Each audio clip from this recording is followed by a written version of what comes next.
Hello students, in my last lecture we talked about different thermodynamic parameters of an electrochemical cell. In this lecture we will talk about pH, pKa, buffers and corrosion. pH is defined as the negative logarithm of hydrogen ion activity, normally represented as AH plus, or we can also define it as the decimal logarithm of the reciprocal of hydrogen ion activity, that is AH plus in a solution. We can write an expression to explain pH as pH is equal to minus log at the base of 10 activity of hydrogen ion concentration, which is also equal to log at the base 10 and 1 by activity of hydrogen ion concentration. Pure water which we use has hydrogen ion concentration is equal to 10 raised to the power minus 7, and therefore its pH is equal to 7, which represents a neutral pH.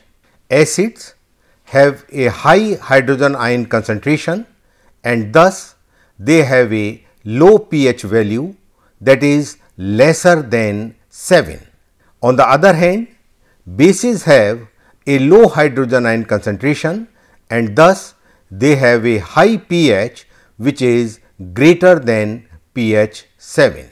If we look at the complete pH scale from 0 to 14, we can see here that pH 7 is a neutral pH.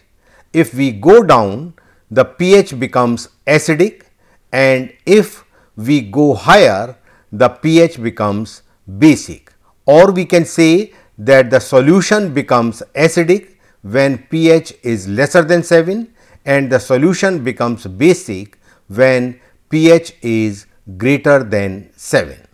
Similarly, we can also determine pOH, which is sometimes used as a measure of the concentration of hydroxide ion, or you can say OH minus, or it also provides information on alkalinity of the solution. pOH values are derived from pH measurements, and the concentration of hydroxide ion in water is related to the concentration of hydrogen ions by a relation OH minus is equal to Kw divided by hydrogen ion concentration, where Kw represents the self ionization constant of water.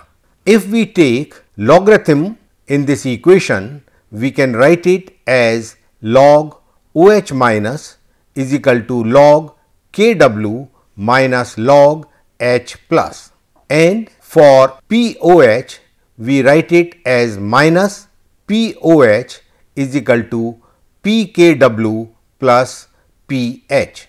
This gives a relation which is pKw is equal to 14, which is equal to again similar to pH plus pOH, which indicates that the sum of pH and pOH in a solution will always be equal to 14. Thus, for any solution where the pH is known, we can write pH plus pOH is equal to 14, or pOH is equal to 14 minus pH. Now, let us have a look at the table which provides information on different hydrogen ion concentration and their corresponding pH, pOH and OH minus in mole per liter. Say a solution has hydrogen ion concentration as 10 molar,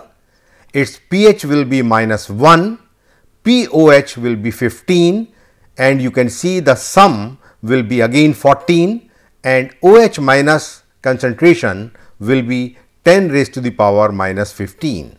Similarly, the different hydrogen ion concentrations provide us information about pH and pOH, from which we can calculate the value of OH minus. In all the cases, you can see that the sum of pH and pOH is always 14. Now, the question comes, what is pKa? pKa represents difference between ionization and dissociation. Ionization is a process in which ions are formed from neutral compounds, whereas dissociation indicates the separation of the ions of an electrovalent compound as a result of the action of a solvent, which is usually water. For a weak acid which dissociates as follows, Ha is giving hydrogen ions plus A minus, and the extent of such dissociation is controlled by the acid dissociation constant Ka, which can be given as Ka is equal to hydrogen ion concentration multiplied by A minus divided by the concentration of Ha. Now, we can use the well known Henderson-Hasselbalch relation, which indicates Ka is equal to H plus multiplied by A minus divided by Ha, and taking logarithm of this expression, we can represent it as log Ka is equal to log H plus log A minus log Ha, and we can write now minus pKa will be equal to minus pH plus log A minus divided by Ha. Now, we get an expression where pH is equal to pKa plus log A minus divided by Ha. This equation relates pH and pKa is an extremely useful relation known as Henderson-Hasselbalch relation. According to this relation, pH is equal to pKa of an acid at the point where it is half dissociated. For example, again consider the same relation, Ha is giving H plus and A minus. At the point where H plus is equal to A minus, pH will become equal to pKa. We can also see from the relation pH is equal to pKa plus log A minus divided by Ha, and at the point where H plus is equal to A minus, this relation will become pH is equal to pKa plus log 1. That is because A minus is equal to H plus and the pKa plus 0, and we can write that at this point pH will be equal to pKa. To make it more clear, let us consider a simple question that aspirin, which is a well known drug, has a pKa of 3.4. Now, for this compound, what will be the ratio of A minus to Ha in blood and in the stomach? The pH of the blood is about 7.4, and in the stomach the pH is more acidic and is close to 1.4. Now, we know the relation pH is equal to pKa plus log A minus divided by Ha. pH is known, it is 7.4 and pKa is 3.4.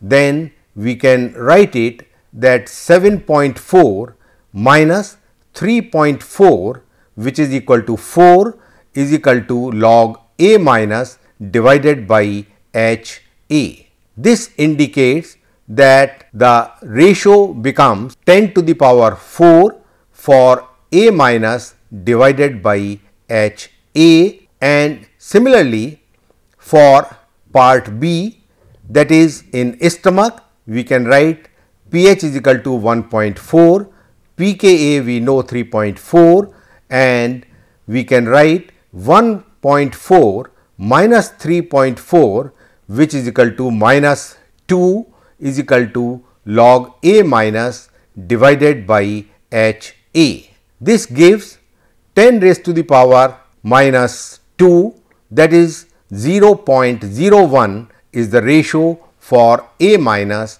divided by HA.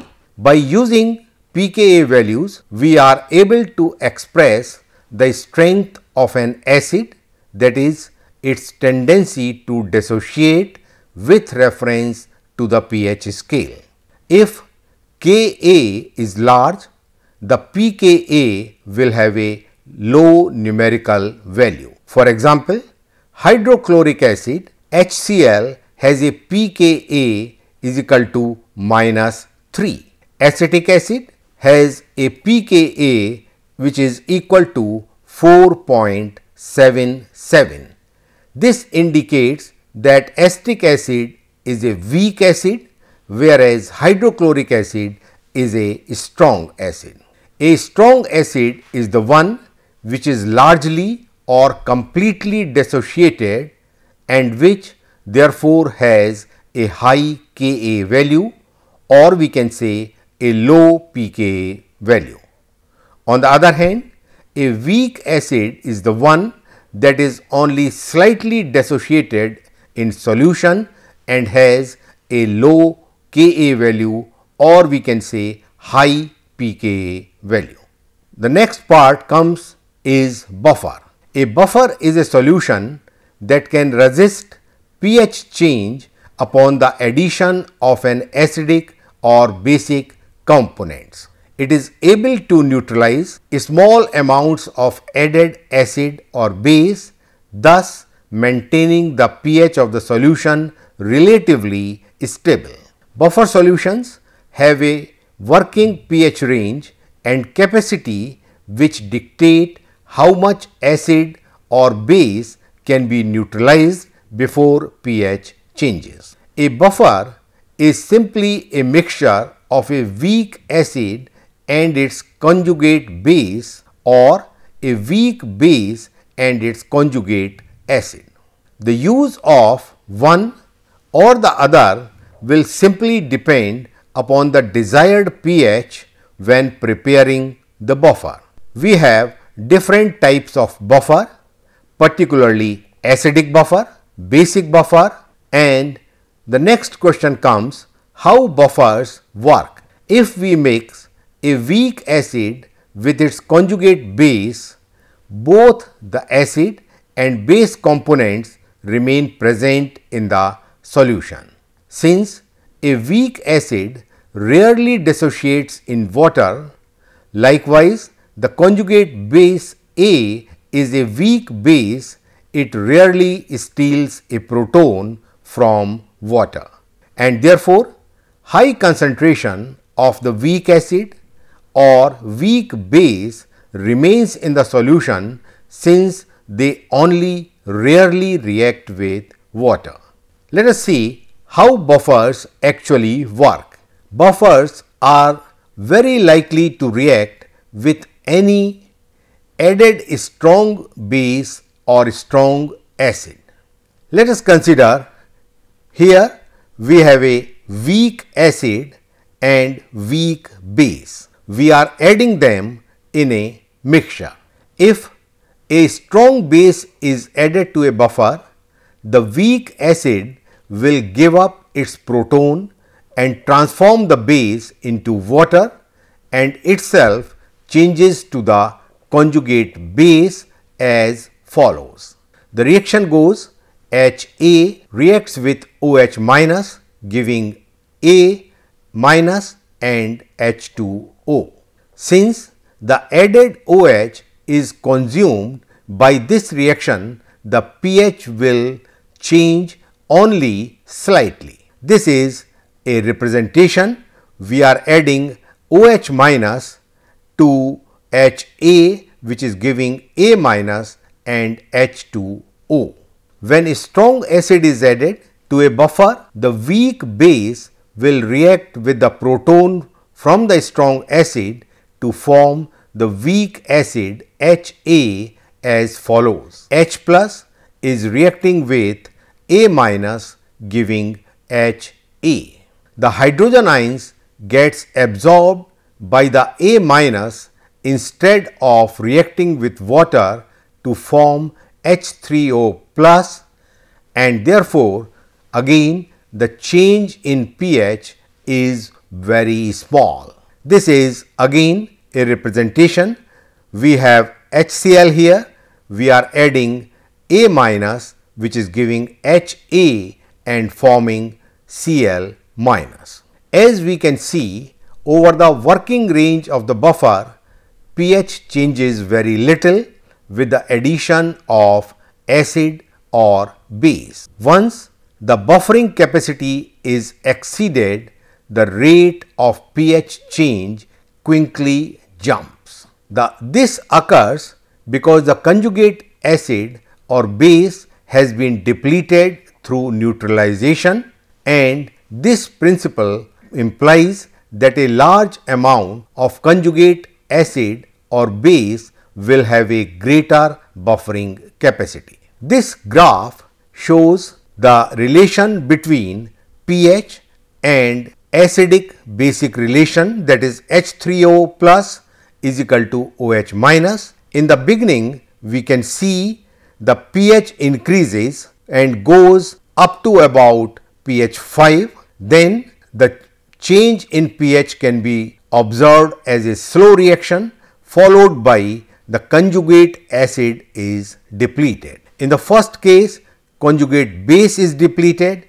In the last case, conjugate acid is depleted, and in such a case the buffer range is shown by this green square. Rather, we can call it as rectangle, and the middle of this change represents pKa of the solution. Let us now come to acidic buffer. A buffer solution containing a large amounts of a weak acid and its salt with a strong base is termed as an acid buffer. Such buffer solutions have pH on the acidic side, that is lesser than 7 at 298 K. Example: acetic acid, which is weak organic acid, and a salt containing its conjugate base, the acetate ion such as sodium acetate, acts as acidic buffer. This is the reaction, that is acetate ion is reacting with H3O plus giving acetic acid and water. According to Le Chatelier's principle, addition of a small amount of acid reacts with the acetate ion and decreases the pH of the solution. On the contrary, addition of a small amount of base, the acetic acid will react with it and form acetate ions with water. Hence, the pH remains unchanged. Let us now consider basic buffer. A buffer solution containing relatively large amounts of a weak base and its salt with a strong acid is termed as a basic buffer.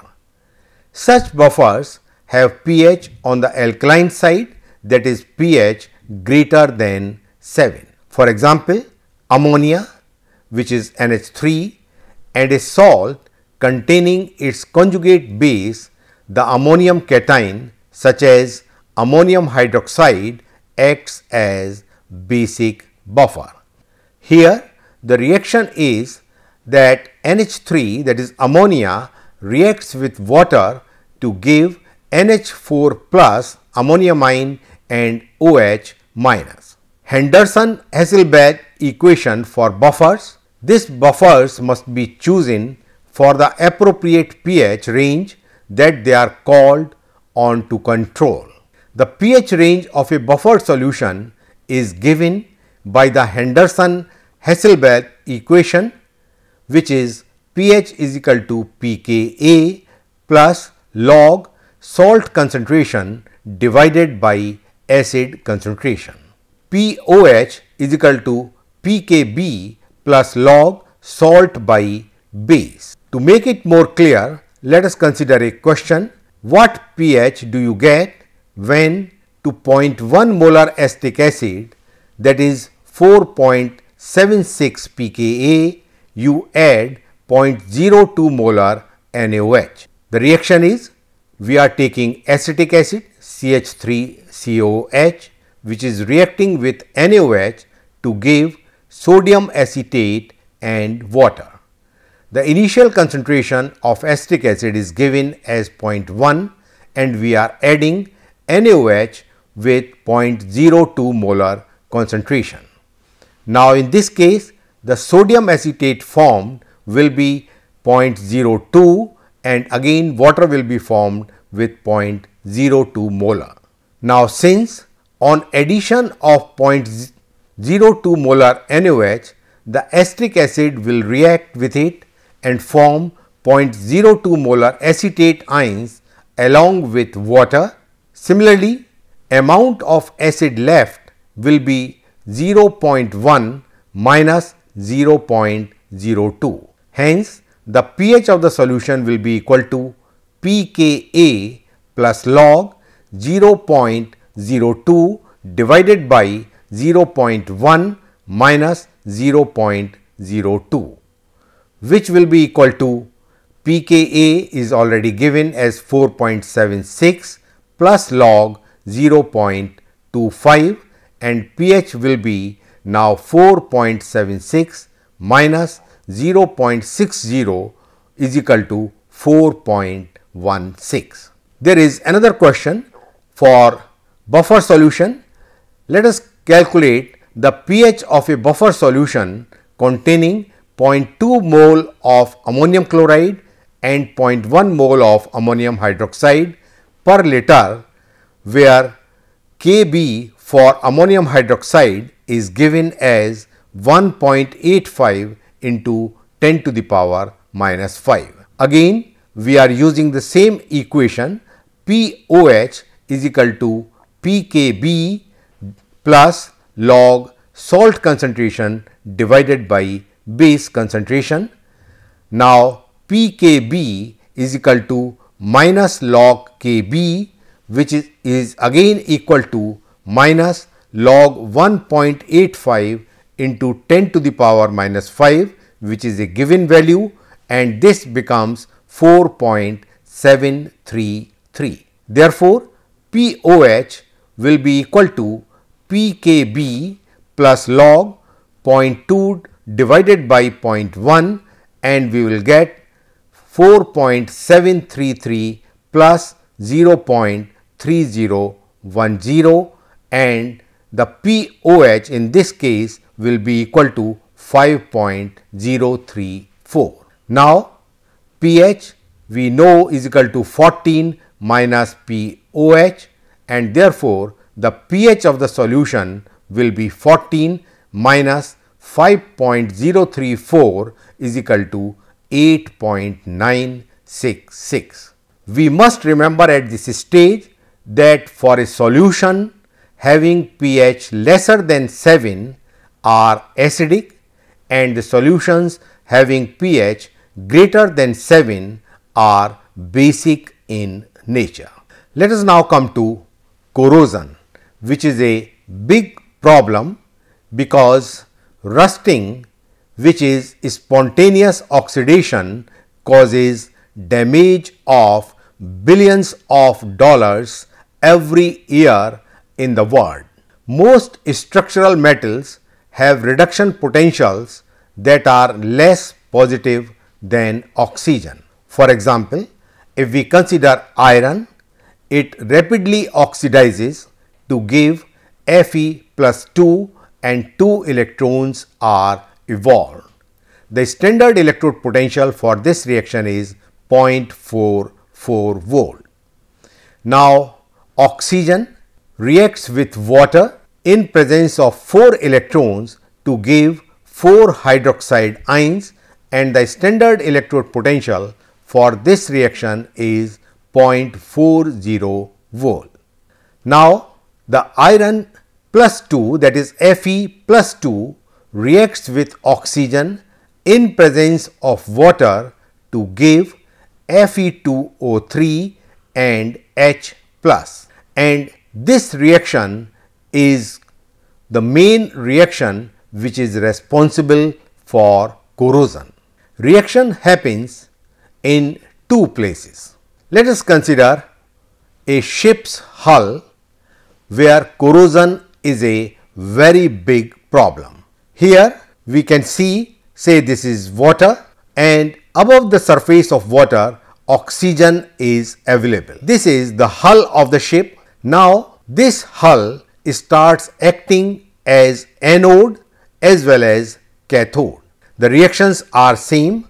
Oxygen reacts with water and 4 electrons giving 4 OH minus, whereas iron 2 plus reacts with 2 OH giving ferric hydroxide, which reacts with oxygen to give 2 Fe2O3 H2O, which is rust, and 2 molecules of water are formed. In anodic region we can see we have Fe2 plus, whereas in cathodic region OH minus is formed. Now, electrons migrate from anodic to cathodic region.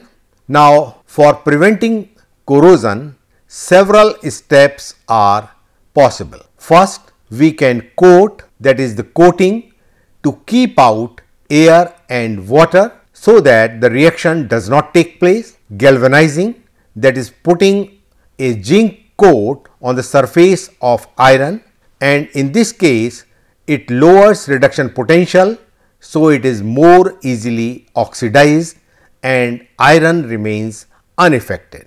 Alloying the metals to form oxide coats, and the last one is cathodic protection, that is attaching large pieces of an active metal like magnesium that get oxidized instead of iron. This is an example of preventing the corrosion of iron by cathodic protection, that is sacrificial anode. Here we have coated iron with zinc, which is acting now as anode, giving zinc as zinc ions and 2 electrons, iron which acts as cathode, that is oxygen plus 4H plus 4 electrons giving 2 water.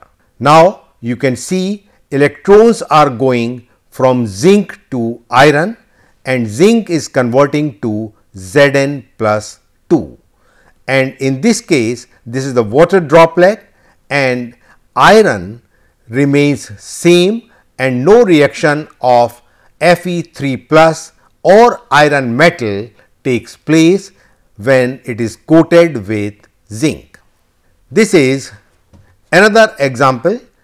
If we add salt, it speeds up process by increasing conductivity and the rust formation becomes more. This is water droplet, and here iron starts dissolving giving Fe plus 2, which reaches near water surface, and Fe2 plus reacts with oxygen which is available at the surface, 2 molecules of water to give Fe2O3, and 8 protons are formed. Now, oxygen which is available at the surface reacts with 2 molecules of water and 4 electrons giving 4 hydroxide ions.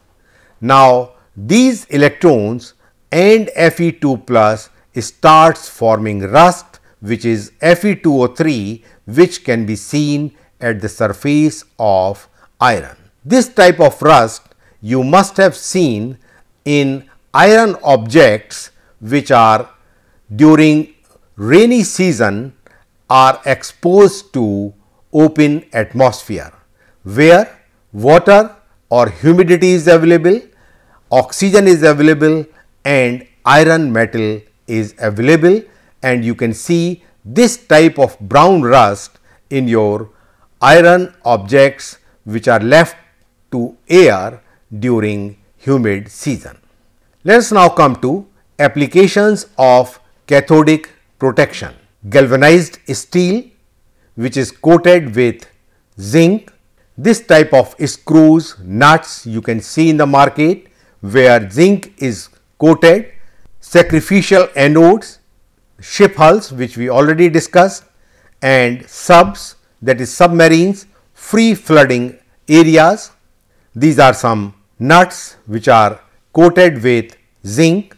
This is an example of Arleigh-Burke destroyer, which is a guided missile destroyer in the United States Navy, and the cathodic protection of this ship helps us to protect it from corrosion.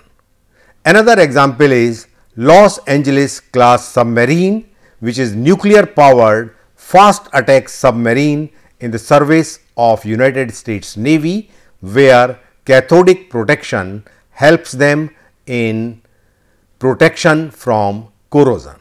In this lecture, we talked about pH and buffers, pKa and corrosion. In the next lecture, we will talk about various types of electrodes which we can use in electrochemistry.